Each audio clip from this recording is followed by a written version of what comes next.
สบายดีท่านผู้ชมที่เคารพตอนท่านผู้ชมเข้าสู่การรายงานข่าวสดภาคเที่ยงจากของข่าวโทรภาพแห่งชาติข่าวภาคเที่ยงประจำวันอังคารวันที่4 พฤศจิกายน 2025โฆษกพลงานสุธิพงษ์รับหน้าที่ในการนำเสนอข่าวภาคเที่ยงในวันนี้เริ่มด้วยข่าวกองประชุมสมัยสามัญของรัฐบาลประจำเดือนตุลาคม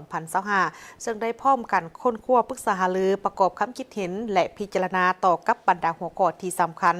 ก็คือการสรุปเวียกงานที่พ้นเด่นประจำเดือนตุลาและทิศทางแผนการประจำเดือนพฤศจิกายน 2025ของรัฐบาล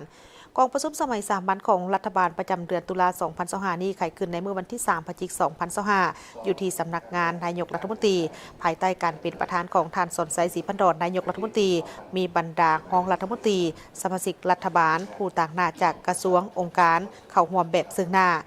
การนำของนครหลวงวิจันทร์และบรรดาแขวงเข้าร่วมผ่านระบบกองประชุมทั้งไกลเพื่อรับฟังและประกอบคำคิดเห็นต่อกับบทรายงานสภาพ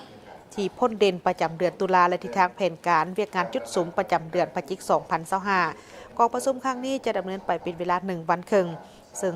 ได้พร้อมกันค้นคว้าปรึกษาหารือและประกอบคำคิดคำเห็นพิจารณาต่อกับบรรดาหัวข้อที่สำคัญคือการสรุปเวียกงานที่พ้นเด่นประจำเดือนตุลาและทิศทางแผนการประจำเดือนพฤศจิกายน 2025ของรัฐบาล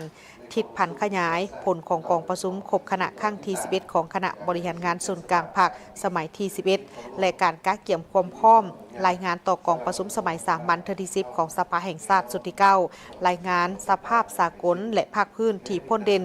รายงานสภาพพ้นเด่นเวียกงานป้องกันชาติป้องกันความสงบห่างวิสัยทัศน์ฮอดปี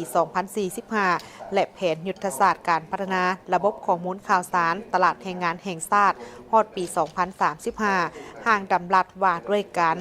จัดสรรที่ดินปลูกสร้างของรัฐเพื่อเป็นบ่อนอยู่อาศัยและการซื้อขายสิทธินำไส้ที่ดินแบบมีกำหนดห่างดำรัดว่าด้วยยางพาราห่างดำรัดว่าด้วยการคุ้มครองบริเวณชายแดนห่างดำรัดว่าด้วยพนักงานท้องถิ่นที่เฮ็ดเวียกนำองค์การต่างประเทศประจำอยู่สาธารณรัฐประชาธิปไตยปฏิรูปลาว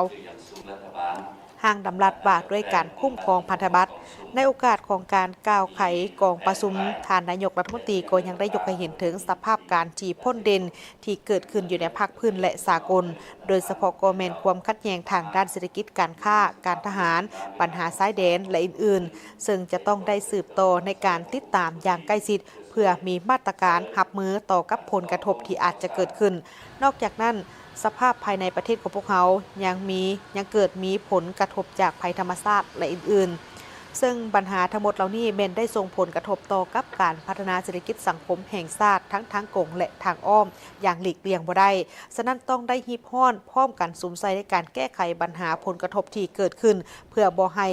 เกิดกระทบต่อกับชีวิตการเป็นอยู่ของบรรดาพ่อแม่ประชาชนพนักงานทหารตำรวจและการพัฒนาเศรษฐกิจสังคมของประเทศนอกจากนี้ท่านนายกรัฐมนตรีก็ยังได้ให้ข้อมายังบรรดา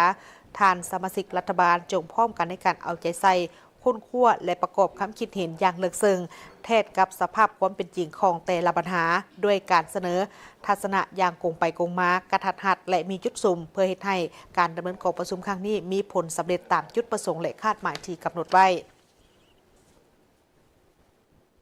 สมาคมมิตรภาพลาวรัสเซียได้ต้อนรับคณะผู้แทนจากทางสมาคมมิตรภาพรัสเซียลาวที่เดินทางมาเคลื่อนไหวเยี่ยมยามและเฮ็ดเวียกอยู่สาธารณรัฐประชาธิปไตยปฏิรูปลาวในระหว่างวันที่24 ตุลาถึงวันที่ 2 พฤศจิกายน 2025สมาคมมิตรภาพลาวรัสเซียนำโดยท่านบ่เซงคำวงดาราประธานสมาคมมิตรภาพลาวรัสเซียพร้อมด้วยคณะสมาคมมิตรภาพลาวรัสเซียได้ต้อนรับการมาเยี่ยมยามและเฮ็ดเวียกของคณะผู้แทนสมาคมมิตรภาพรัสเซียลาวนำโดยท่านโกโซลินวลาดิมีเลโอนิดาวิดประธานสมาคมมิตรภาพรัสเซียลาวพร้อมด้วยคณะ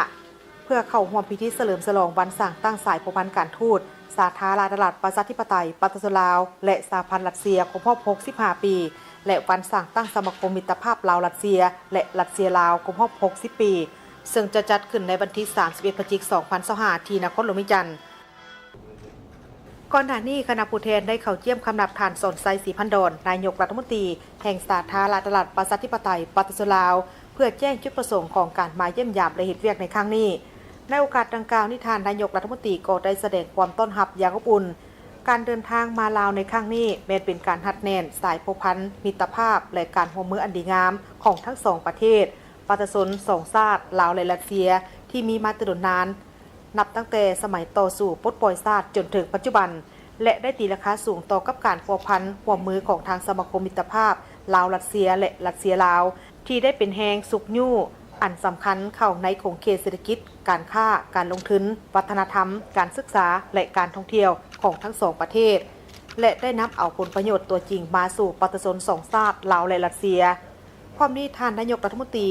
ก็ได้มีบางทิศชี้นำให้ทั้งสองสมาคมมิตรภาพลาวรัสเซียและรัสเซียลาวจงให้การร่วมมือแลกเปลี่ยนข้อมูลข่าวสารและจัดกิจกรรมร่วมกันในโอกาสวันสำคัญต่างๆของสองประเทศสนับสนุนและสุขยู่ให้ประชาชนลาวและรัสเซียให้มีการพัวพันร่วมมือของเขตเศรษฐกิจการค้าการลงทุนการศึกษาการท่องเที่ยววัฒนธรรมและของเขตอื่นๆให้มีประสิทธิภาพและมีประสิทธิผลยิ่งขึ้นนอกจากนี้ท่านนายกรัฐมนตรียังได้เสนอฝ่ายรัสเซียเพื่อค้นคว้าเอาเมืองเอกทางด้านการท่องเที่ยวของรัสเซียมาร่วมมือสร้างเมืองมิตรภาพแหกเซี่ยวกับนครหลวงพระบางของลาวที่เป็นเมืองมรดกโลกเพื่อกระตุ้นให้นักท่องเที่ยวรัสเซียให้มาลงทุนอยู่ลาวและสุขยู่ให้ประชาชนลาวและรัสเซียได้ไปมาหาสู่กันหลายขึ้นในโอกาสที่เข้าร่วมพิธีเฉลิมฉลองวันสั่งตั้งสายผูกพันการทูตสาธารณรัฐประชาธิปไตยประชาชนลาว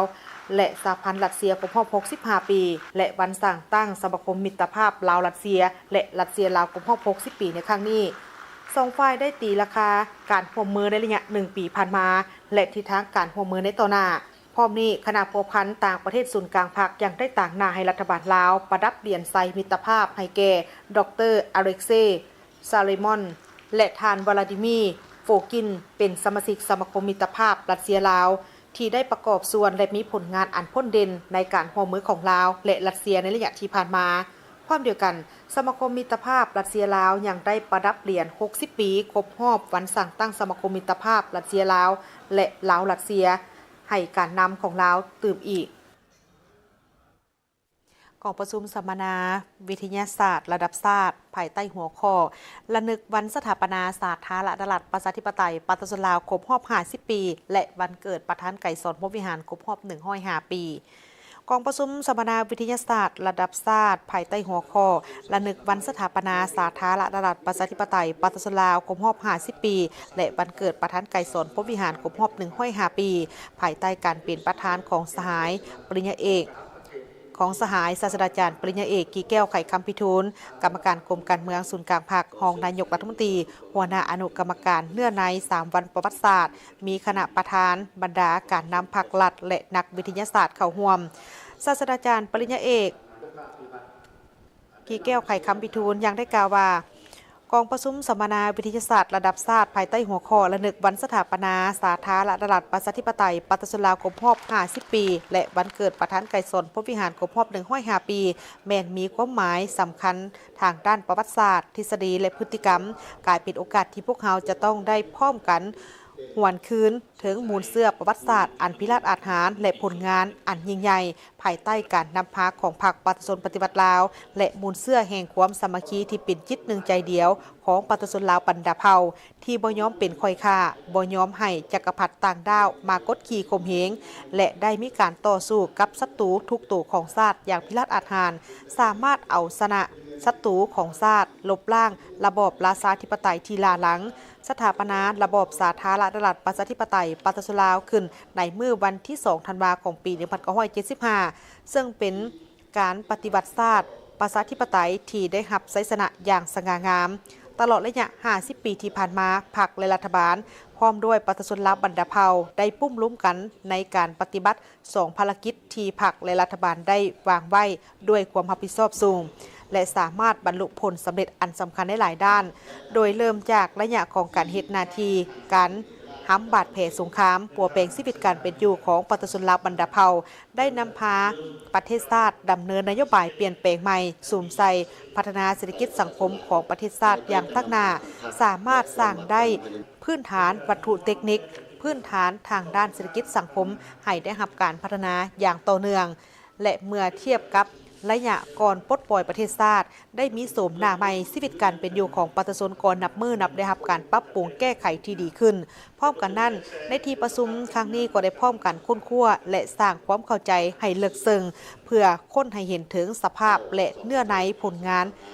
ใหญ่ๆตลอดระยะ 50 ปีแห่งการสร้างสรรค์พัฒนาประเทศชาติให้กำแน่นถึงด้านเนื้อในแนวคิดและความเป็นแบบอย่างคุณสมบัติศีลธรรมปฏิบัติอันยิ่งใหญ่ของประธานไก่สอนพรหมวิหารทางนี้ก็เพื่อเป็นการแนะไซสร้างพื้นฐานความรู้ทางด้านทฤษฎีและพฤติกรรมปฏิบัติที่สอดคล้องกับความเป็นจริงของยุคสมัยเพื่อเป็นบทอิงในการกำหนดทิศทางในการปฏิบัติภารกิจปกปักรักษาและสร้างสรรค์พัฒนาประเทศชาติให้บรรลุได้ตามคาดหมายมาเบิ่งที่ข่าวกองประชุมสัมมนากสิกรรมลาวสู่ตลาดโลกซึ่งจัดขึ้นโดยทางสภาการค้าอุตสาหกรรมแห่งชาติลาวได้ร่วมกับทางสมาคมธุรกิจกสิกรรมลาวโดยการกล่าวเปิดกองประชุมของท่านอุเดชสุวรรณวงศ์ประธานสภาการค้าอุตสาหกรรมแห่งชาติลาวเขาร่วมมีท่านจันทบุญสุขอรุณรองรัฐมนตรีกระทรวงอุตสาหกรรมและการค้าท่านบุญเทียงรัตนวงศ์ประธานสมาคมธุรกิจกสิกรรมลาวพร้อมด้วยภาคส่วนที่เกี่ยวข้องเข้าร่วมจุดประสงค์ของกองประชุมสัมมนาในครั้งนี้ก็เพื่อร่วมกันปรึกษาหารือเกี่ยวกับวิธีการช่วยให้ธุรกิจกสิกรรมของลาวเติบใหญ่ขยายตัวและปรึกษาหารือเกี่ยวกับธุรกิจแขนงกสิกรรมของสาธารณรัฐประชาธิปไตยประชาชนลาวสู่ตลาดสากลในอนาคตเพื่อแก้ไขข้อคงข้างและสิ่งท้าทายต่อกับอุปสรรคของธุรกิจกสิกรรมลาวเพื่อสร้างความเข้าใจต่อกับผู้ที่มีส่วนร่วมทั้งหมดรวมทั้งบรรดากระทรวงที่เกี่ยวข้องของรัฐบาลภาคเอกชนและผู้ร่วมพัฒนาให้มีความเข้าใจต่อกับโอกาสที่เกิดขึ้นจากการที่สาธารณรัฐประชาธิปไตยประชาชนลาวกลายเป็นประเทศที่มีการเชื่อมโยงทางบกสามารถจัดวางยุทธศาสตร์ที่สอดคล้องกันในการนำใส่ความต้องการของตลาดโลกที่เป็นกำลังขับเคลื่อนของการพัฒนาธุรกิจกสิกรรมลาวกำหนดช่องว่างและวิธีแก้ไขต่อกับความต้องการของตลาดอาเซียนจีนและสนองทางด้านกสิกรรมในปัจจุบันของสาธารณรัฐประชาธิปไตยประชาชนลาวกำหนดวิธีแก้ไขที่สามารถปฏิบัติและแก้ไขได้จริงเพื่อช่วยเสื่อมต่อช่องว่างเหล่านี้ให้ได้และกำหนดกลไกการประสานงานของทางภาคส่วนที่เกี่ยวข้องเช่นผู้ผลิตผู้ซื้อผู้สนองวัตถุปัจจัยของการผลิตและสถาบันการเงินเพื่อสร้างความเข้มแข็งอย่างต่อเนื่องในการหันเปลี่ยนที่แข็งแรงของภาคธุรกิจกสิกรรมโดยการนำใส้กลไกการประสานงานระหว่างภาคส่วนที่เกี่ยวข้องเพื่อสร้างความมุ่งมั่นจากผู้ที่เข้าร่วมทั้งหมดต่อกับแผนการปฏิบัติงานตัวจริงที่ชัดเจนและเป็นขั้นตอนซึ่งจะเป็นพื้นฐานสำหรับยุทธศาสตร์ในระยะยาวเพื่อหันเปลี่ยนธุรกิจกสิกรรมลาวโดยซุ่มใส่การจัดตั้งปฏิบัติให้มีความคืบหน้าและสามารถวัดแทกได้ในระยะ 5 ปีข้างหน้าได้มีการจัดฝึกอบรมเกี่ยวกับการสร้างจิตสำนึกเกี่ยวกับเวียกงานเกี่ยวกับอาชญากรรมทางไซเบอร์เพื่อเป็นการต้านการล่วงละเมิดการขูดรีดทางเพศเด็กและการส่อโกงผ่านระบบไซเบอร์โดยในเมื่อวันที่ 3 พฤศจิกายน 2025 นี้ที่นครหลวงมิจันทร์คณบดีคณะนิติศาสตร์และรัฐศาสตร์มหาวิทยาลัยแห่งชาติได้ร่วมกับทางองค์การสหประชาชาติเพื่อต้านยาเสพติดและอาชญากรรม UNODC ประจำลาวได้มีการจัดฝึกอบรมสร้างจิตสำนึกเกี่ยวกับอาชญากรรมทางไซเบอร์เพื่อต้านการล่วงละเมิดและขูดรีดทางเพศเด็กและการส่อโกงผ่านระบบไซเบอร์เป็นเกียรติเข้าร่วมและกล่าวเปิดโดยมีปริญญาเอกสมเด็จแก้ววงศักดิ์รักษาการอธิการบดีคณะนิติศาสตร์และรัฐศาสตร์ท่านซังโฮวางหัวหน้าของการสหประชาชาติเพื่อต้านยาเสพติดและอาชญากรรม UNODC ประจำลาวพร้อมด้วยภาคส่วนที่เกี่ยวข้องและบรรดานักศึกษาเข้าร่วมการฝึกอบรมในครั้งนี้เป็นบาทก้าวหนึ่งที่สำคัญในการเสริมสร้างความสามารถของพวกเขาในการป้องกันและต้านอาชญากรรมทางอินเทอร์เน็ตเพื่อเป็นการแลกเปลี่ยนความรู้เกี่ยวกับอาชญากรรมออนไลน์การหลอกลวงทางออนไลน์สกุลเงินคริปโตการขูดรีดทางเพศเด็กผ่านสื่อสังคมออนไลน์กฎหมายว่าด้วยการดำเนินคดีอาญาของลาวเกี่ยวกับอาชญากรรมทางอินเทอร์เน็ตเพื่อพิจารณาบทบัญญัติทางกฎหมายที่สำคัญและขั้นตอนของการสืบสวนสอบสวนและการดำเนินคดี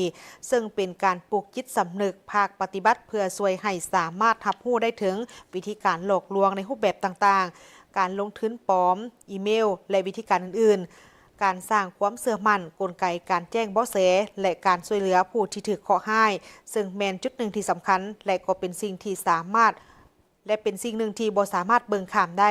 การฝึกอบรมในครั้งนี้เป็นโอกาสที่ดีสำหรับทุกคนในฐานะผู้เฮียนผู้สร้างและผู้บังคับใช้กฎหมายที่จะร่วมกันในการกำหนดยุทธศาสตร์เพื่อปรับปรุงระเบียบการและกลไกของการร่วมมือสิ่งที่สำคัญที่สุดก็แม่นการวิเคราะห์ว่าการหลอกลวงทางออนไลน์และสกุลเงินคริปโต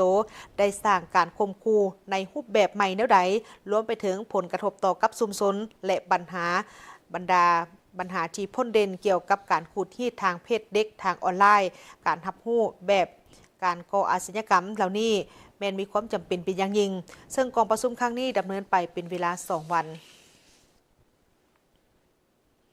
จะพาท่านผู้ชมมาเบิ่งบรรยากาศของการก้าเกียมการแห่พระธาตุพึ่งในงานบุญนมัสการพระธาตุหลวงปี 2025 นี้โดยเฉพาะก็แม่นก่อนที่จะฮอดมื้อแห่พระธาตุพึ่งไปสู่บุญนมัสการพระธาตุหลวงในมื้อขึ้น14 ค่ำเดือน 12 ซึ่งตรงกับมื้อวันที่ 4 พฤศจิกายน 2025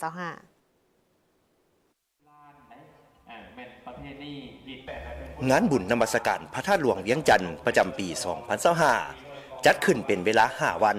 นับแต่วันที่ 1 ถึง 5 พฤศจิกายน 2025 ถือเป็นปางบุญใหญ่ของประชาชนลาวสาวพุทธที่เคยปฏิบัติสืบทอดกันมาแต่บูหานการนอนอยู่ในฮี12ของ14ของลาวถือเป็นการเต้าโฮมความสามัคคีหักแพงอันเป็นมูลเสื้อทั้งเป็นการปกปักรักษาสุขยู่ส่งเสริมวัฒนธรรมฮีตของประเพณีอันดีงามของชาติลาวไว้ให้ยืนยงสำหรับกิจกรรมหนึ่งในงานบุญนมัสการพระธาตุหลวงที่เคยสืบทอดปฏิบัติกันมาแต่ละปีนั้นก็คือการแห่พระธาตุพึ่งซึ่งก่อนจะฮอดมื้อที่แห่พระธาตุพึ่งเข้ามาในงานบุญนมัสการพระธาตุหลวงแม่นได้มีการก้าเกียมและคบงั้นกันอยู่วัดศรีเมืองศรีสัตนาคนครหลวงเวียงจันทร์สำหรับปีนี้กงกับวันจันทร์ขึ้น13 ค่ำเดือน 12กงกับวันที่ 3 เดือนพฤศจิกายนปีพุทธศักราช 2568 คริสตศักราช 2025 ซึ่งเริ่มแต่เช้าเวลา 8 โมงพิธีถวายเครื่องเสวยแก่มเหสักบูชาเสาหลักเมืองตอนแลงมีการสูตรปริตามงคลเวียนเทียนแห่พระธาตุพึ่งจุดบั้งไฟบูชาเจ้ามเหสักหลักเมืองถือว่าสำเร็จพิธีทางฮีตของและศาสนาส่วนวันอังคารขึ้น14 ค่ำเดือน 12กงกับวันที่ 4 เดือนพฤศจิกายนปีพุทธศักราช 2568 คริสตศักราช 2025 เวลา 13 โมงเต้าโฮมพระธาตุพึ่งจาก4ตัวเมืองในอยู่หน้าวัดหนองบอนเวลา 13:30 เคลื่อนขบวนแห่พระธาตุพึ่งเข้าสู่กรมเรียนพระธาตุหลวงแล้วแห่อ้อมพระธาตุหลวง3 รอบไหว้พระหับศีลถวายพระธาตุพึ่งฟังธรรมเทศนา1 กันตอนแรงคบกันตามประเพณีปีนี้ก็รู้สึกว่าคึกคืนพันกะยองงามประดับประดาให้งามกว่าเก่าเนาะธรรมดาทุกปีเฮามา8 โมงมื้อตอนค่ำเนาะแต่มื้อนี้พวกเรามีงานพวกเราเลยมาก่อนเห็นว่ามีบรรยากาศดีกีดข้องประเพณีเฮาได้นับถือบ้านพระไทยมาทุกปีบ่ได้ขาดนะไปนมัสการพระธาตุหลวงนั้นต้องได้มานี่ก่อนสนะประเพณีแห่พระธาตุพึ่งถือว่าเป็นอีกกิจกรรมหนึ่งที่ได้สืบทอดและปฏิบัติในงานบุญนมัสการพระธาตุหลวงมาเป็นเวลาหลายปีซึ่งขบวนแห่พระธาตุพึ่งแม้นจะเริ่มเต้าโฮมกันอยู่วัดศรีเมืองสถานที่สักการะบูชาคู่บ้านคู่เมืองของชาวนครหลวงเวียงจันทร์ก็คือชาวลาวบรรดาเผ่าก่อนที่จะแห่ไปเดินพระธาตุหลวงพระธาตุพึ่งที่นำมาแห่นั้นแม่นเฮ็ดมาจากต้นกล้วยไม้และอื่นๆประดับประดาด้วยดอกเพิ่งหรือขี้เพิ่งและเครื่องไส้เส้นสอดำบิ๊กเขียนปื้มเขียนและเครื่องไส้ที่จำเป็นรวมทั้งเงินที่ถูกจัดวางเป็นระเบียบและดัดแปลงเป็นรูปแบบต่างๆซึ่งการตกแต่งพระธาตุพึ่งนั้นอาจมีความหมายที่แสดงให้เห็นถึงความอุดมหังมีของประชาชนลาวในแต่ละระยะและประเพณีแห่พระธาตุพึ่งที่จัดขึ้นในทุกๆปีแนใส่เพื่อสืบทอดเอกลักษณ์และปกปักรักษาฮีตของประเพณีอันดีงามของลาวไว้ ถึงเส้นลูกเส้นหลาน ท่านผู้ชมที่เคารพจากนี้ไปใจบรรณาธานไปติดตามชมการรายงานข่าวต่างประเทศพร้อมด้วยข่าวกีฬา